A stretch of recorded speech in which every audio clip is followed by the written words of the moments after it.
Madhouse Podcasting Network.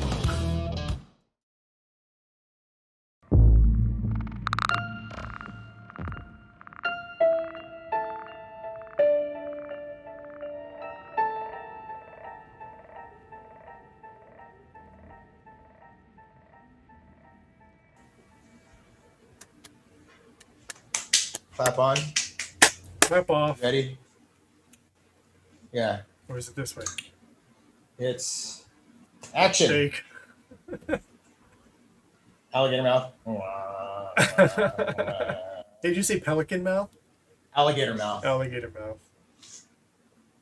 This is pelican jowl right here. Dude, that's called old age, man. It's my dad's jowl. I guess that's why they invented Botox, right? Fuck that. Exactly. No, this is like plastic surgery. You got to cut it away. Anyways. Turkey gobbler. How's it going, everybody? Welcome back to another episode of Behind the Mask. I am your host on today's show. I'm Scott, and today my co-host, Jeremy, we're going to actually discuss more about his background. The last episode, we talked about his story. We worked on his character work, and then we touched on a company he created after that, at which time was called J. Lee Creations, and has since transitioned. So what's up, Jeremy? How's it going? Good. What's up, man? It's going good. You know, busy. Same old. Same old, right? Yeah. Dying in this heat. But anyway, so what we're gonna do is we're just gonna kind of drill a little bit deeper into where why you started your company, how far it went, what you're doing with it now, and we'll kind of go from there. So let's just start from the beginning, like when it was quote unquote J. Lee Creations. What was the idea behind you actually starting that company? Initially I didn't really want to create a company. I was making masks just for people and having fun doing it. And when we realized that we had something that not everybody was doing, at least at the time, we didn't think anybody else was doing it, and I just decided, let's just go do a show maybe, and in order to do that, we created the company and named it J. Lee Creations. And the reason why the creations part came about was because, well, the name J. Lee is basically my name. It's J for Jeremy, and Lee, my middle name, Jeremy Lee. So it's basically Jeremy Lee Creations. So when I created that, the reason behind the creations aspect of it was because every mask that we did, we were hand creating. We were altering them. We had a base sculpture and a base mask that we started with, but we did mask augmentation. That's what. Just to be clear, those base masks were stuff that you sculpted and molded and made. Yes. Yeah. Okay. Yeah. But every single mask was hand created. Which it's not very far from what people are doing nowadays. They just weren't mass produced, but they were altered to fit comfortably. And at the time, not a lot of people were doing that. So we decided to do, and I say we as me, my girlfriend at the time, which was now my wife. We decided to start doing some shows. And so we did. So that's how the company was formed. But what got me into doing masks in general was working haunt. Like we talked about a couple episodes back. I altered my own mask. I would buy one from the stores, and the first one I got was a skeleton mask that was from Zargon Studios. Zargon. At the time, I didn't know it was from them. I barely recently realized that, which was pretty amazing. And bought it from them bought it from Halloween Store, which was created by them, and I went out the first weekend, I believe it was, and I just felt like it was too bright. It wasn't painted dramatically. It didn't have a lot of depth, and at the time I didn't know a lot about that, but I did know how to airbrush, so I just made the darker parts darker and the you know brighter parts brighter, and it really stood out. And then I added a wig and changed the sock part of it, because the socks that they came with were cotton, so it Yeah, they stretched out. suck, dude. And man, I had the same one. yeah, the first weekend, man, my mask was so loose it sucked. So I had to alter that. So long story short, I did a few other masks for people. When Chris and I did the twins, I did his. So it became an ongoing thing. And then I learned how to do the augmentations, and that just that completely changed it. And then once I actually learned how to sculpt, that is where the mask making began. I learned how to do the process from beginning to end, and I just started sculpting faces for people at Haunt. Lucifer, the Black Werewolf in Ghost Town, who was the first one, and he ran with that mask for years on end, which is, shockingly enough, out of all the ones I've Don't done. you have one on the wall? Isn't that It's on the wall above your head right yeah, there? This is the very first Lucifer pull. It's royally fucked up right now, but you know what? I mean, that's the nature of latex. This one was super thin, and the reason why I painted this pull, you would never wear this one ever. When we first Strictly showpiece. strictly display. So I purposely did that. I made sure, okay, well, I'm going to paint this one because it was my very, very, very first pull from the mold. And so I painted it up, and it's super thin and unwearable. It would wobble and horrible. So again, learning process. Keep the latex in a little bit longer, make it thicker. Well, I remember the first time I saw that mold. I'm like, that thing's gonna be a bitch to pull. It 'Cause the sucked. snout. It 'Cause sucked. the snout, yeah. Yeah, it wasn't really the snout that was the bitch, it was the ears. These Oh, ears, yeah. the way the mold was, it was a bitch. But yeah, he was the first one, and I sold the mold to Scott, who wears it, and he went to different events as he goes to fair sometimes as Lucifer, and he does other Ren events. Fair. Yeah, so he took that character, and he loves it to this day. And I even offered to resculpt and redesign it, and he was like, "Nah, I love it. I love this thing." And he started going through and doing the hair process. So he went through, and he now does everything with that, which is really, really, it just makes me feel proud of it, because not a lot of times you see your very, very first Halloween mask that you've ever made be ran 20 plus years later, which is, it's kind of cool. It's still holding. I'm surprised the mold's still in good shape. Yeah, me too, because that thing was made with Ultra Cal 30.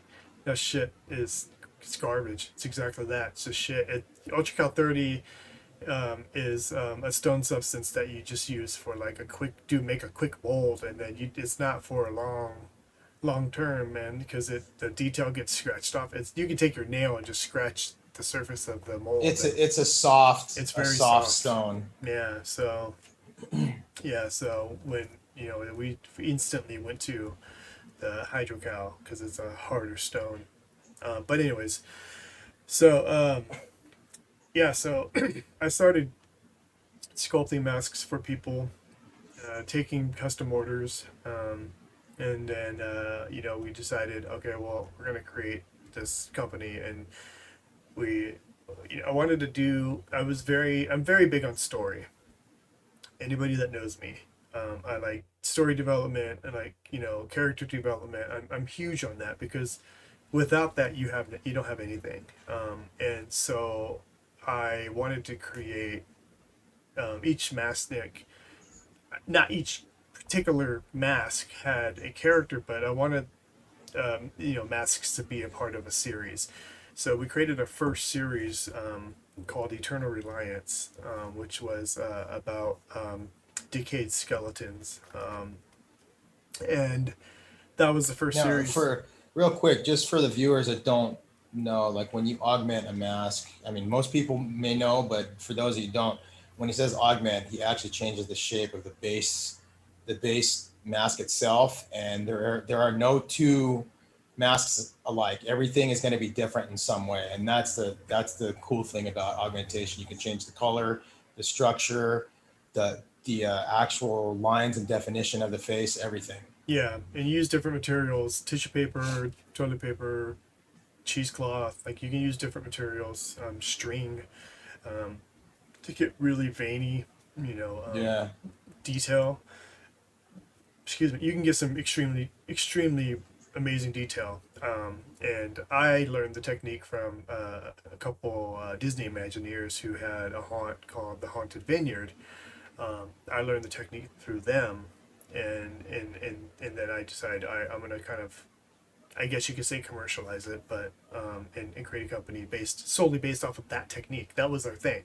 Um, so we created our first series, and I just made sure I wanted to see like what shows were out there. So the first show we did was Midwest Haunters, I believe, and that I For believe some reason, I always think it was. I always it was either feel like it Midwest was Haunters or the Haunt Haunt Con. X in LA.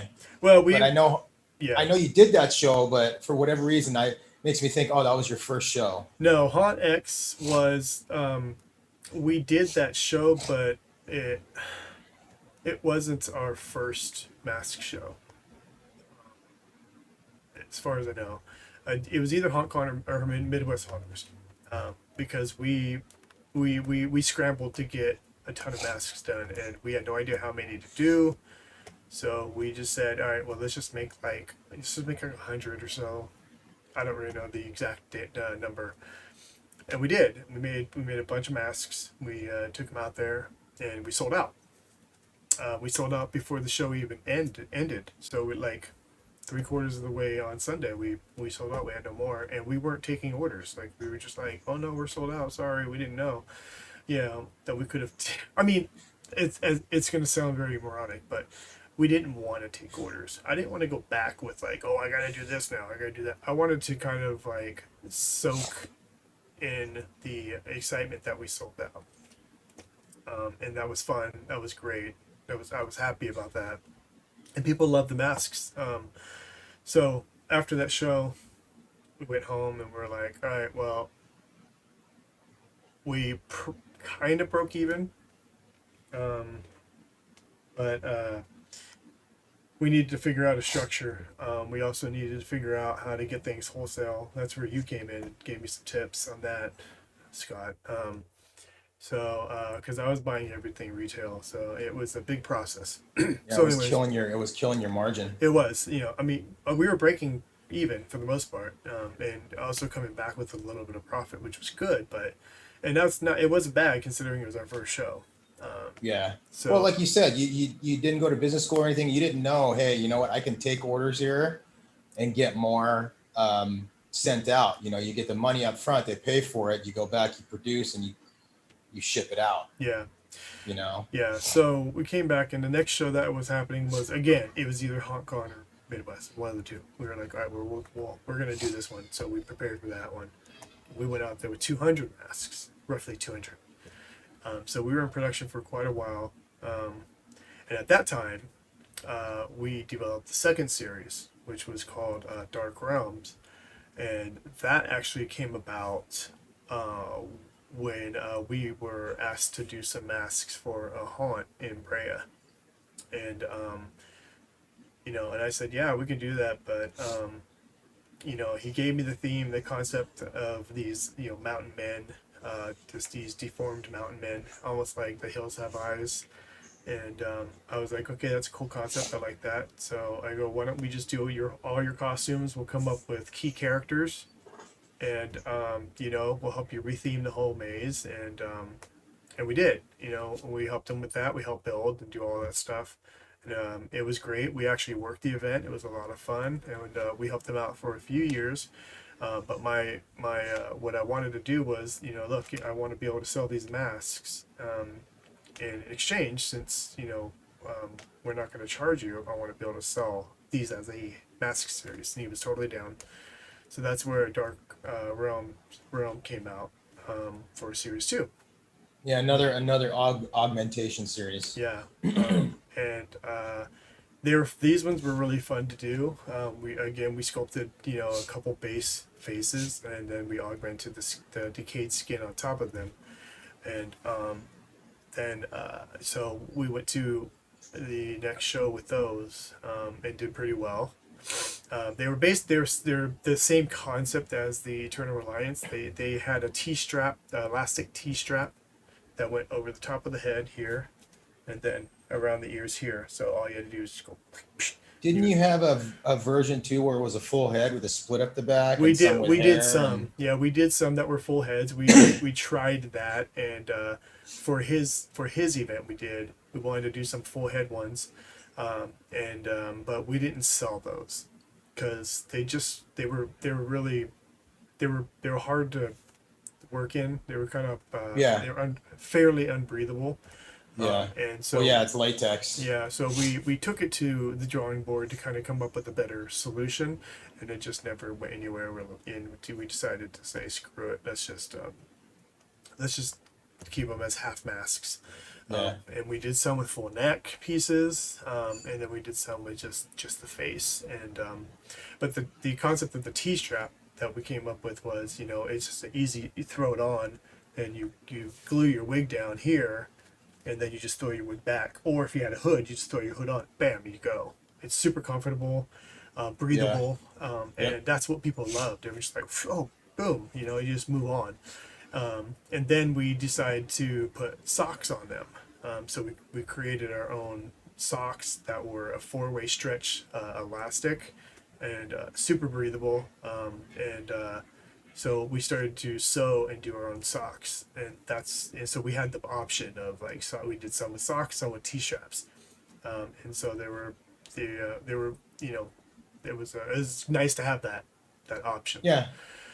Because not everybody likes having the T-strap and vice versa. Yeah. So after that show, we decided that we wanted to get into. I opened up an online store through Yahoo and start selling them just to anybody, whoever wanted to buy them. And we had our first few customers that were just random people, and we ended up having this one guy buy a mask, and he was such a royal effing pain in the ass. Long story short, he it was just he wasn't a haunter. He was just an average dude who wanted a mask to go to his football games and wear. Wasn't that the Green Bay guy? Yeah, he wanted to wear it as a mascot, and he kept coming back. Oh, this is happening to the mask. Oh, this happened to the mask. This paint's coming off of this mask. This and that. And it's he kept coming back, and I'm like, what the fuck are you doing? What are you doing to this mask? So because he was such a pain in the butt, my wife researched this dude, looked him up and found him on MySpace, and we realized Yeah, MySpace. Yeah, and we realized this guy's using it as a mascot, and he's drunk, and he had our mask on MySpace with beer, and he was at the game. He's just this total drunk frat boy idiot. Tailgater guy. Yeah. At football games, yeah. So because we dealt with him for months. And I ended up refunding his money. I kind of just, hey, you just take it. Here's your money. Go away. Basically, I don't want anything to do with you. And that was it. We stopped selling to the customers. We stopped selling retail.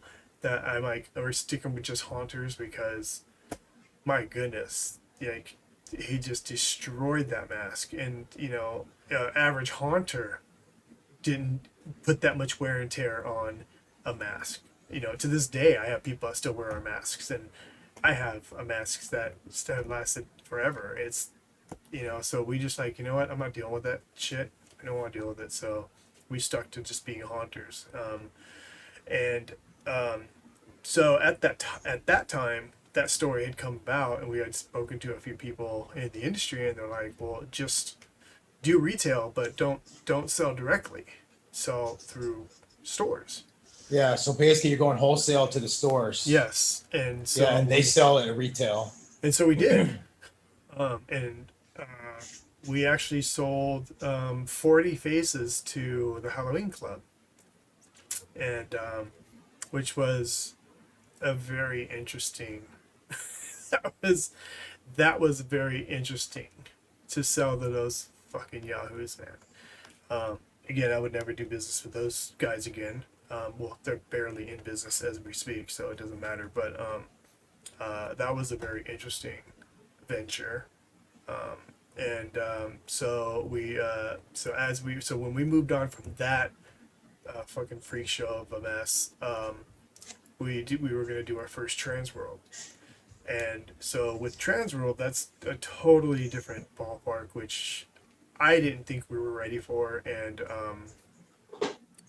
but at the same time, we needed to, because we had done a couple shows, we had met other, mask companies, we had spoken to them. They have done Transworld, and Scott Broad from Haunted Media had helped us out quite a bit on Transworld because he had done it.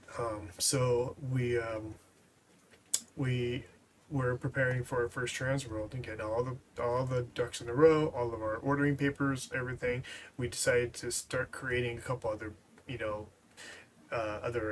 mask series, which were not going to be augmented because we needed to create something that could be mass produced. So we wanted to still continue like doing certain augmented series that would be strictly made from us, and then also figure out a way to do some series. Yeah, without all the layers of augmentation, but Yeah. more like paint scheme. Yeah, so we sculpted some, came up with a couple of concepts, and started a couple of series, and then we started concepting them out, and we started working on our first sculpture. I actually did the first mask, which was this guy there somewhere. Yeah, he's up there. I'll put him on the screen. But Zeke, yeah. So this series, Sinister Carnage, was going to be our very first typical mask series. Yeah. And then life just went to a screeching halt.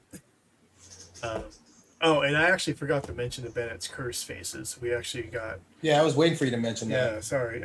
We got reached out. We got approached by Alan Bennett from Bennett's Curse in, I believe he's in Washington. Yeah, I was gonna say. Huge haunt. You think they're. Yeah. Yeah, he's a huge haunt. Amazing guy. And their haunt is phenomenal. We haven't been there, but from what I've seen throughout the years, his haunt's huge, and he's been around for decades, and we've spoken. He did a custom order from us, and we did a series of vampire masks, and those weren't augmented either. I don't believe we didn't augment those. Did No, we? we didn't augment those. Yeah. You did a translucent paint job on all of them. Yeah, and so we did that. And, then, as we were preparing for Transworld, life came to a screeching halt because I ended up going to school for visual effects. So, before we go into that next phase, when was that about the time you switched from J Lee Creations to J Lee Entertainment, or was that further down the line? That was further down the line. That was after school? Yeah. Okay. Yeah. My bad. I thought it was before. No, it was after. So, yeah. So, at this time, as the whole Transworld thing was going, I wanted to, because as we were concepting each of these characters for Sinister Carnage, it was becoming troublesome to, sculpt and draw and sculpt. It was just a very time-consuming process for doing designs, and that's not to that was mention, at the time when you moved workshops too, because you were living in Santa Ana. You moved, so we moved your workshop into my garage. Well, that's afterwards. That was during after this time. school. That was after I went to school. Oh. Well, it was right before, because- but we Yeah. haven't gotten there yet. Yeah, I mean, Yeah. I even missed all the custom pieces that we had done. Oh God, yeah. We all can the back- touch on that after, yeah. Timeline wise. So, with all the custom pieces that I had done at this point, and doing this series, I needed a faster, concepting process, and that's where I started realizing there was a computer program called ZBrush that you can do sculpt digitally. So I wanted to look into that. So I went and looked it up and saw that there were some, training videos from this school, Noman in Hollywood. I went out and I bought a video, and then, you know, started learning that. And then I took a tour of the school at the time, and then like a few months after that, when we were in this whole like design phase for this next series, the school reached out and was like, hey, are you interested? Are you still interested in attending? And I'm like, I never was interested in attending. And they're like, well, send us some of your work, and let's see if we can get you in. And I'm like, whatever, dude, fine. Because I was so Yeah. deep into like trying to get Transworld going, and I sent him some of my old drawings. I sent him some mask stuff that we've done, and blah blah blah blah. And I've kind of just like, all right, and move on. Because I did have an interest in learning 3D, but it was just more of like at the time I was like, I don't care about this, but I'm still gonna do it just to see what happens. And so a couple weeks or a week or so later, they're like, hey, we want to accept you into the school. And I was like, okay, cool. And they're like, so the next step would be financial aid. I'm like, okay, well, this is where it's not going to go anywhere. Because at the time I had a bankruptcy, I was, financially strapped, it wasn't going to happen. And I'm like, all right, cool. My credit was fucked, and it's just essentially barely starting up again. So, long story short, they ended up accepting financial aid. Like, shit. And they're You're like, like, what? yeah, I was like, wow. So I was telling my girlfriend at the time, I'm like, what do I do? Cause they're like, okay, well, you're accepted. Your financial aid went through. You start in 2 weeks, 2 or 3 weeks, something like that, 2.5 weeks. I'm like, so like full time, Hollywood, school, fuck me. That was basically my thought process. Like, what do I do? Because I didn't intend. I did not intend. This all happened within a matter of like 2 weeks, 2.5 weeks. Yeah, it was like quick. Yeah, I did not intend to go, let alone like. So she's like, you got to go. You got to do it. This is a good opportunity for you, and if it doesn't go anywhere, you always have the masks to fall back on, and we just keep the company going. And that's where I had to move, because I couldn't. I at that time I was like, oh, I'm full time school, can't pay rent. I had to move out where I was, and I moved in with my, mother-in-law now. We stayed in La Habra, and I went to school full time. So that's when we moved Jay Lee to your house. You were so graciously enough to allow me to bring into your garage. So we set up shop there. And my intentions were to keep it going. And then that first year of school, I couldn't keep up with that season that came up, which I started school in June. That October season, like I couldn't fulfill. You helped out. I had other people helped out before. I don't know. I don't remember if John came and helped out. You helped us out at your house? No, right? He never came to the house to help out. Because he helped out a lot at Santa Ana location. Yeah. I just couldn't get him. You helped out quite a bit, but we only got so much done. And the following year, I'm like, I just can't do this anymore. So we obviously stopped. Yeah. Stopped Jay Lee. So Jay Lee Creations essentially died at that point. Yeah. And the funny thing is, like, it died, but the inventory is still alive. Yeah. So we had a bunch of inventory, and we sold stuff here and there.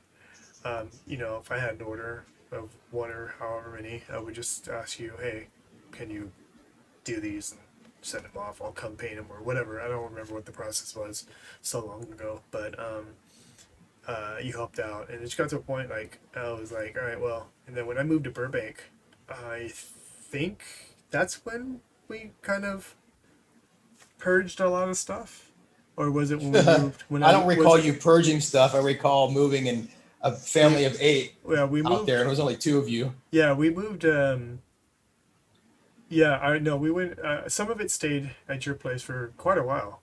right? Oh yeah, no, the workshop stayed at my house for That's what I a meant. while. That was until you guys got settled in, Yeah. and then you're like, okay, I'm coming back, and we're gonna tear everything down. Yeah. Well, it ended up getting to a point to where, I needed to get it out of your place. And, you know, between certain moves here and there, my career through 3D, I didn't see myself going back to really doing masks. So we purged and got rid of a lot of stuff. Yeah, Kept some for a long time, kept some, and I did masks here and there. Had orders periodically come in, and I would fulfill them, or I would do a mask here and whatever. Um, and so, as my 3D career took off, that's when I changed the name because I was like, all right, well, I'm gonna go into, I wanted to get into directing and stuff. So like, that's when I started doing short films, writing more, learning more about story and filmmaking, and story structure, character development. That's I was really like that was my focus for many, many, many years, and that's when I created J Lee Entertainment because I wanted it to be. I still wanted to have my feet into the haunt industry because that's what I loved. I just yeah, didn't have a lot of time, so I did do things for certain haunts here and there, and but I was mostly just staying behind the scenes and developing skills and all yeah. that. Well, you So mentioned short film. Let's touch on that a little bit. yeah, I wanted to. Hmm. Yeah, I create. We came up with a Wow. story. My wife and I always came up with stories. We did a lot of road trips up here where I'm at now, which is Lincoln, California. My cousins were up here. We came visited them throughout the year, all the years. We would come up several times a year. Every time we drove up, we would come up with some sort of story, or we would talk about stories, talk about movies or whatever, just to keep because it's a 6-hour drive. So just to pass the time away. And she was in school and she had a classmate that was telling her about these dreams that she was having, and we had quite a few stories at that point, and then she told me this, and I was like, that would be such a freaking cool short film. So long story short, we ended yeah, yeah, pun intended. Long story short. We ended up developing a story, and I'm like, I really want to do this. I really want to do this short film. Um, it's and I want to put some money aside, and I want to do it. This could be, at the time I was thinking it was going to be an opportunity, but I did it mostly for experience to do it. Just to do it and just to see, hey, can I make a short film, and can I do it decent enough to where people would enjoy watching it. And so became a challenge to me as well as kind of an interest, I guess you could say. But I wanted to do it correctly, so I didn't want to just create this story that we thought was great. So I wrote the script, and she was working with a guy in at the time I believe it was at either New Line or Fox, when she was working at one of the two. I think at It that was time Fox. she It was was still at Fox. New Line. No, Was it was it? Fox. It was Fox. Yeah, she met Jeff at Fox. So I asked. He was a writer, and he was also a Oh, producer. that guy. Yeah, Jeff. Um, and so I asked him, hey, would you be interested in helping me produce a short film? And he was totally down. So he and I went back and forth on the writing, and we helped kind of develop this initial script, and we developed the final script. And so we created it was like, okay, well, let's go through the casting. So we ended up casting people, and we ended up going through auditions. It was just a process. It was fun. It was a lot of fun, and we went through and did things that we technically should not have done, which was, paid people and put out a bunch of money that we really didn't need to. But we did what we thought was the right thing to do to get people passionate enough about your project. Little did I know you don't have to do that because people just are hungry for the exposure. Their passion was cha-ching, they're getting paid. Yeah, I mean, anyways, but it was fine. It worked out. It was great. It took me, say, a year and a half to do it, off and on. Yeah, from start to beginning. Yeah, filming Yeah. took 3 days. The last 5 months that I worked on it, man, because I had, the job I had worked on a job, and we finished this job, and then I didn't find work for 5 months, and I spent all that time filming and editing and just doing everything, like all the VFX, and it was great because like everybody put in, like when it came to post stuff, I had a lot of friends that helped out, and even during the filming, you were there, like everybody graciously like helped out. I just felt like I had to pay the actors because there was such a key point to getting the thing done, and I needed full cooperation from them in order for me to finish it and to get a stellar performance. So I ended up just paying them, and everybody else was so amazing, and they just gave their time, and I'm just like, fuck, the actors would have done the same thing, Dude, there were free food involved, bro. Dude, it was like, yeah, and we were a legit production for the most part, man. It was great. It was a lot of fun. It was fucking crazy, and we can have a whole episode just solely based on the making of that. Yeah, I Alone, know. because It's like crazy. so much happened, so much work was put into it, and and maybe one of these days we will. I don't know, but Yeah, um, anything's possible.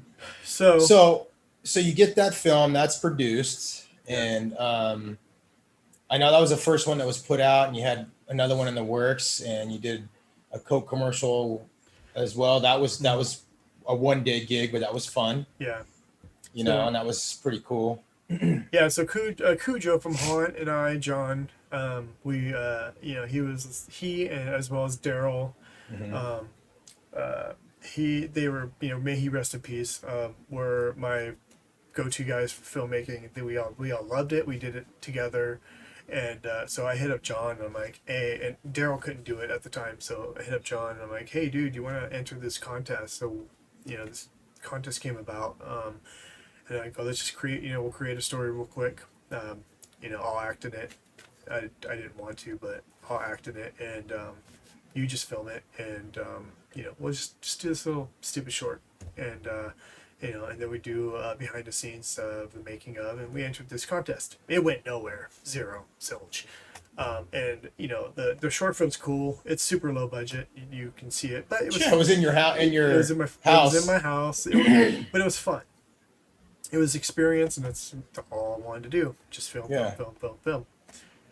So we did that, and then the Coke commercial, which you again, gave your time to, which I'm Dude, always that was thankful. fun. And that one was a lot of fun. We came. I just say that because I actually got a chance to film a part of that. Yeah. So again, I was trying to develop a director's reel, and so I came up with an idea of like, oh, maybe I just do a spec commercial. So Coca-Cola was, the choice product, and I had Bill, who was was in Ashley. He acted in it. He was amazing. He was my car guy because everything I stuck him in, he was a car. Every commercial he ever did was a car commercial. Yeah. That poor guy. And so we did it, and Daryl helped, and you were there, our friend Daryl. He helped film it, and we had a lot of fun. It was a lot of fun. I ended up releasing it on Memorial Day, and that came out pretty dang good. I was thoroughly happy with that. And then after that, I continued writing, and and for the last, even to this day, for the last I don't know, since then, even before then, I've been developing a web show. I'm not going to talk about what it is, but because I'm still in development of it. But Yeah. So other than that, minus the web show development, where's J-Lee Entertainment now? I mean, I know you're still doing the day job and all that stuff, but like, what are your plans for it right now and future, or do you have something set? Yeah, I don't know about the future. I'm migrating back into the haunt industry, hence why we're doing this. Yeah, And baby steps. yeah, and I want to get back into that when it comes for character development, character design, and that's where you and I kind of coexist, and are partnering, kind of partnering up in a sense, because you do slider development. Which coincides with character development, and you also have a lot of character development skills too, and that's kind of where I want to go with it. Costume design, character design, all that stuff. Which may or may not do masks. So that's the future aspect of it. Maybe do some concepting for some. Yeah, even if it's just concept renderings that Yeah, people can bring to fruition on their own. yeah, and I've done some projection mapping for some haunts. And done some 3D work for other haunts.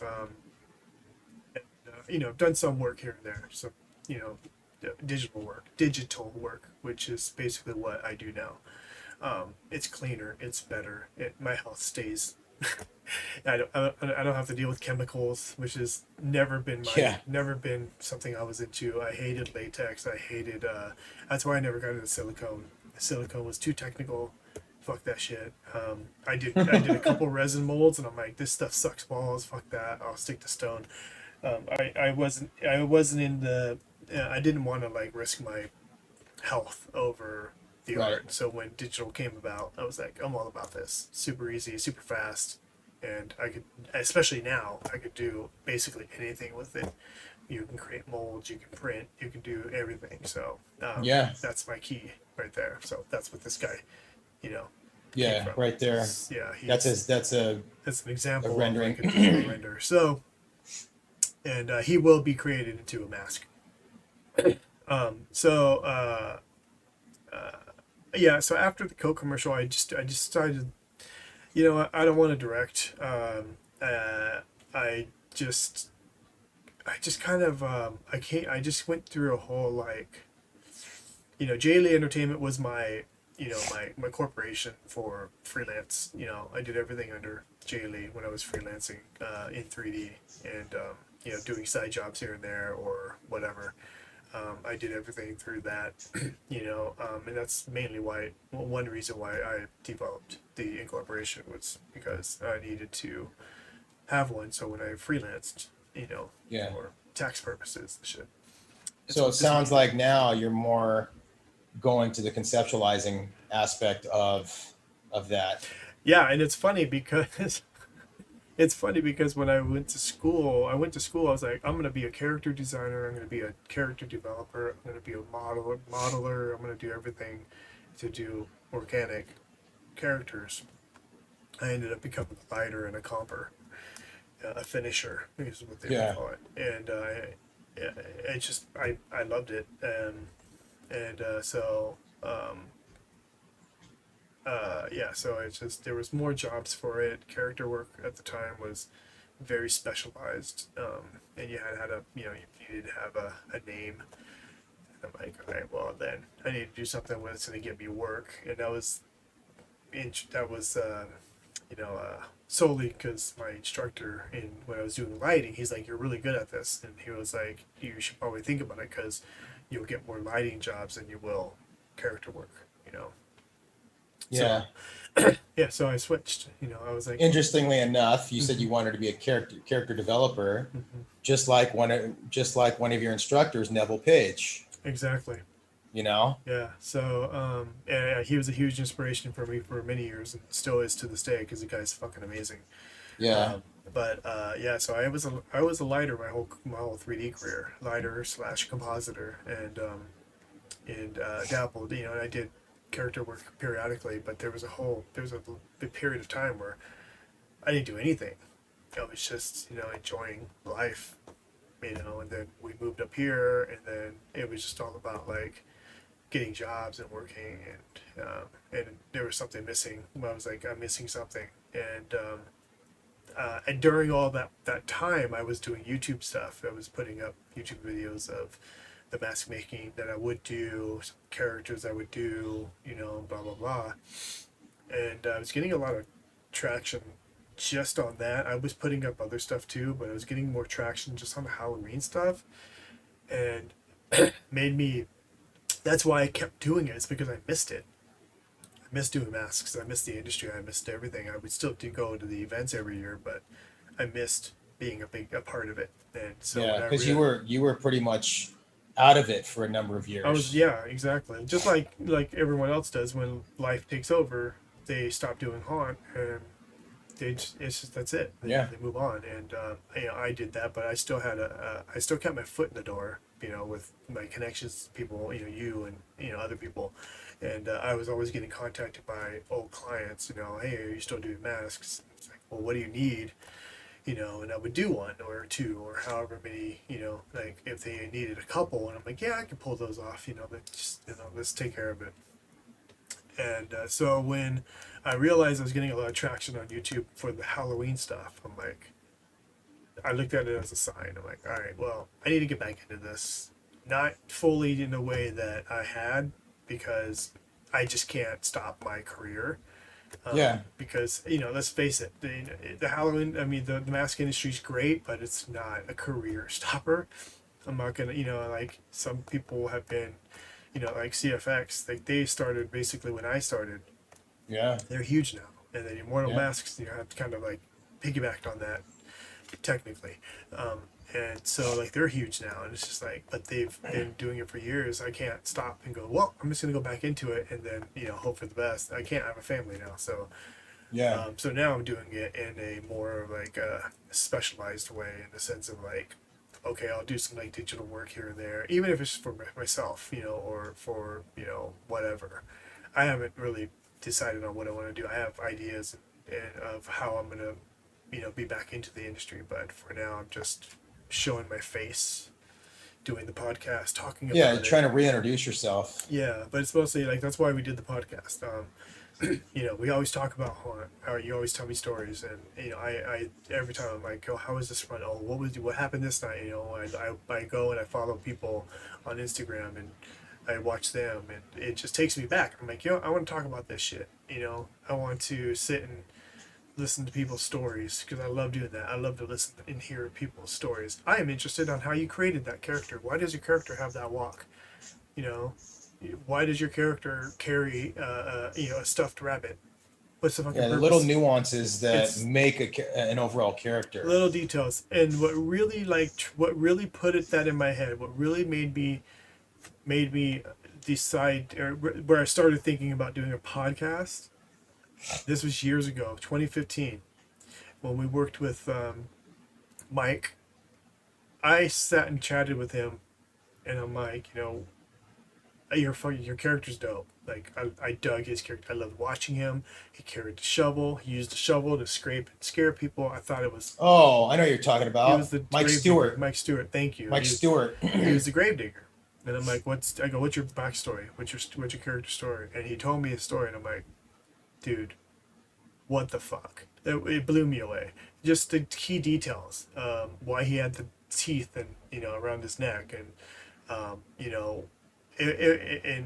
his whole idea was, every time I bury somebody, I take their teeth, so I take a part of them, and that the whole town becomes a part of me. I become a part of the town, and I thought that was fucking amazing. And the fact he still had the shovel, like, you instantly knew when he's walking, and the way he walked, you instantly knew, like, oh, he's a gravedigger, like, instant. And it's like, okay, but what's your story? What? So that, at that point, I'm like, see, these are stories that people don't know. This is what people need to know, and that's what I'm fascinated. That's what I'm fascinated about, because I put that kind of detail into my character. I want to know, other people's stories on why you do certain things, and so that's where the idea of when I approached you, I said I just want to know the character stuff. I just want to get into the psyche of why you develop this character. And again, we talked more and more and more, and so we ended up opening up, because the haunt industry is more than just that. Clearly, that's what I was interested in. I didn't care about a lot of other. It's a little big industry. Yeah, it's a That makes sense. Yeah. So, anyways, that's what brought me back in. Yeah. that's what. So the YouTube thing, I thought about Mike's character, and I thought about other characters, and I started seeing all these people pop up, and all these sliders, and all these character-driven Instagram people. And I'm like, this is kind of cool. I want to know your story, and I would go and search more, and I would find more throughout the country, and I would follow them, and I would chat with them, and I'd be like, I like your character. So I was like, that's where the whole podcast came in, and that's where I'm at now, where that's where I want to be in the industry. I want to be very character centric and story centric in the sense of like I want to share other people's stories. I want to give people a platform.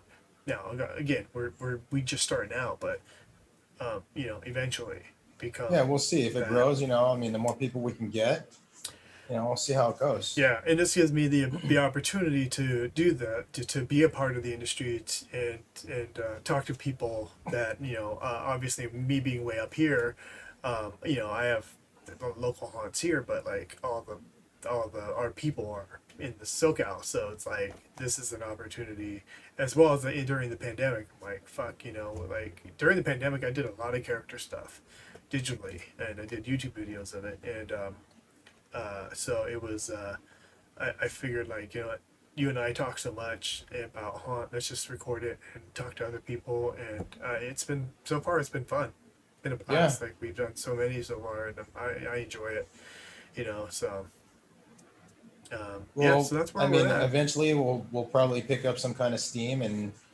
get some more guests and whatnot. We've had a few already, and we got some more lined up, so we'll see how things progress. I mean, it took us 6 months after first discussing it to get it off the ground, to actually start. To get started, just scheduling. It's like, and then your schedule frees up, and now mine's going to start getting just ridiculously slammed. Yeah, which is fine. It's life, but we're not going to stop. We're going to keep the train rolling even off season, because that's the plan. This will start during season, and it's obviously going to continue after season, but after season we'll be getting a lot more guests, and we'll get a lot more stories. So so that's my JLE journey, and hopefully the future of JLE will be bigger. Some things in the works, but we'll see what happens. See how it goes. I'm just having fun. That's all I care about. Yeah, and that's what it is. I mean, that's we're just having a good time being your typical haunt geeks and putting it on the air. Yeah, exactly. So, but with that being said, folks, we're gonna go ahead and put a close to this episode. It was great to hear about your journey through that, because there's some stuff in there that I didn't even know, which is cool. So, and that's the thing, we're gonna find out stuff that we didn't know about our careers in the business, and other careers too. Like when we did the interview with Wade, I was just like, you.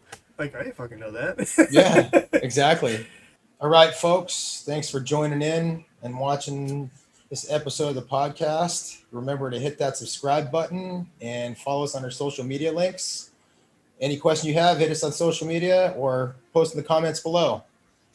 Thanks. Adios, folks. See you on the next one.